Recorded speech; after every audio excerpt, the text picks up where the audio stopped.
Mga kababayan, handa na ba kayo sa katotohanan na hindi ninyo naririnig sa mainstream media?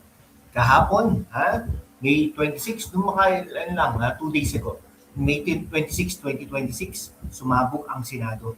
Bakit nagkakaisa ang ilang media darlings at tila tahimik ang Malacanang laban sa isang senador? Habang ang iba ay abala sa grandstanding at sikat sa kamera, may isang boses na hindi mo basta magigipit, mapipihit gamit ang emosyon o PR script. Walang iba kundi si Senador Rodante Marcoleta. Hindi ito simpleng debate, mga kaibigan. Ito ay tunay na banggaan ng showbiz politics laban sa legal brilliance.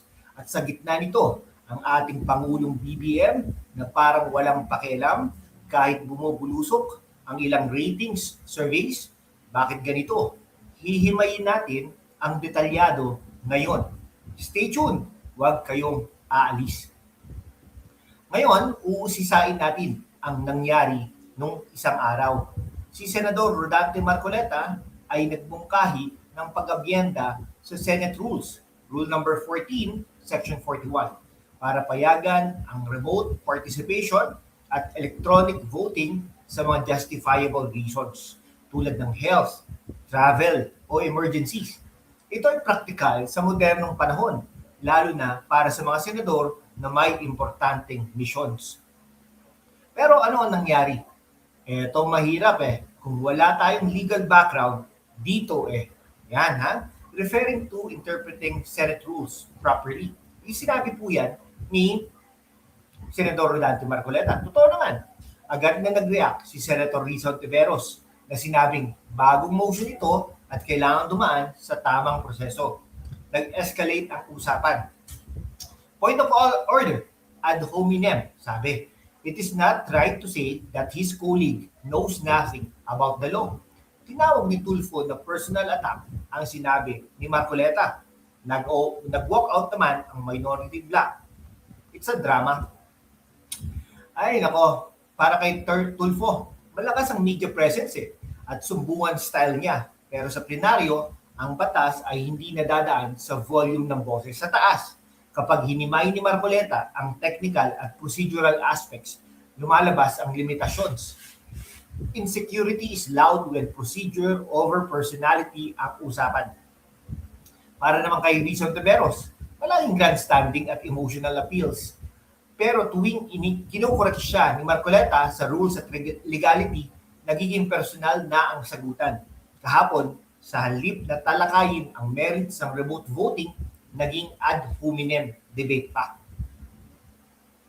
Ang tunay na legal background ay hindi lamang pagkakaroon ng law degree, kundi ang kakayahang basahin at ipatupad ng tama ang rules of the Senate. Si Marcoleta, bilang practicing lawyer at legislator, paulit-ulit na nagpapakita nito. Ang ingay ng oposisyon, madalas takip-butas sa mahinang procedural foundation. Ngayon, pag-usapan natin ang nasa itaas. May mga survey na nagpapakita ng pagbaba ng approval at trust ratings ni Pangulong Bongbong Marcos sa nakaraang ilang buwan. Okay? Grabe, negative 15 ba yun? Noong una, negative 3. Ngayon, negative 15. Malaki po yun. Bakit parang deadma ang reaksyon? Sa halip na harapin ng buo ang pulso ng bayan, tulad ng issues sa ayuda, budget transparency at serbisyo, mas inuuna pa ang pagprotekta sa kaalyado at pag-iwas sa matitinding diskusyon na binibigay ni Marcoleta. Si Marcoleta, mga kaibigan, mismo ay nag-vote ng no sa ilang controversial na budget items noon dahil sa takot sa abuso at ayuda at unprogrammed funds. Yan ang klaseng independence na kailangan natin.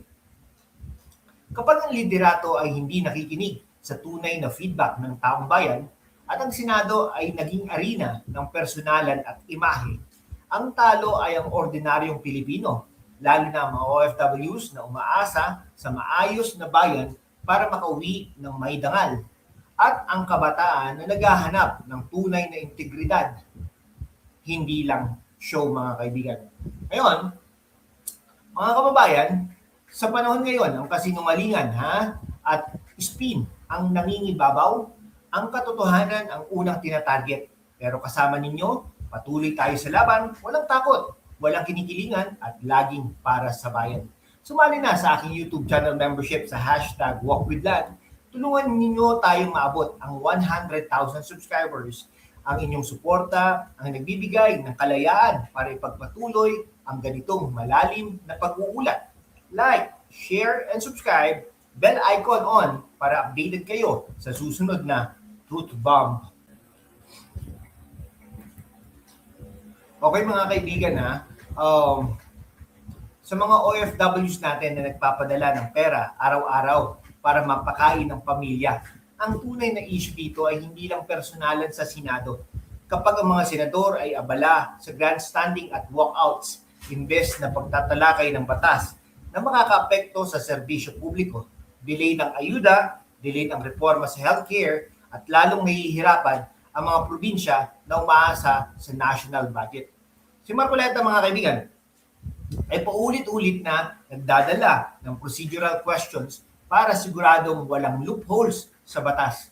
Tulad ng remote participation na ito, kung maaprubahan ng maayos, maaaring mas maging accessible ang Senado sa mga senador na may legitimate reasons.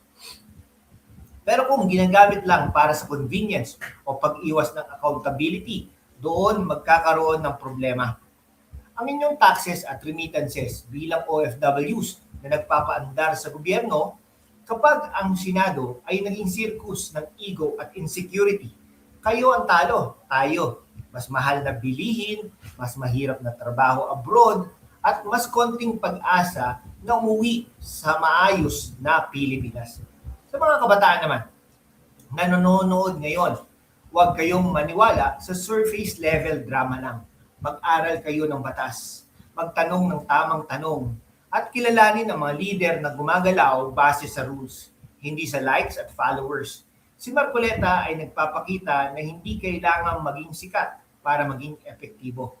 Kailangan lang ng tapang at kaalaman. Ito ang tunay na pag-asa ng bayan, hindi ang mga influencer senators, kundi yung mga handang magtrabaho ng tahimik pero matatag.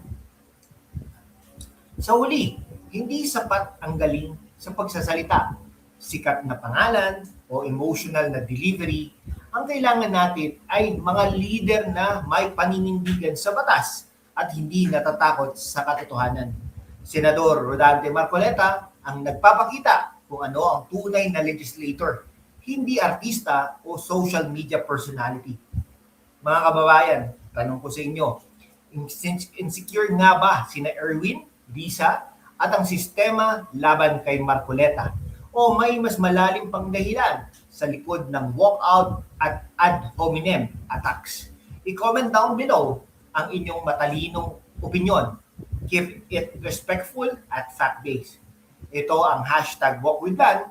Nag-uulat ng katotohanan, walang filter yan. Hanggang sa susunod na laban, ingat kayo at God bless.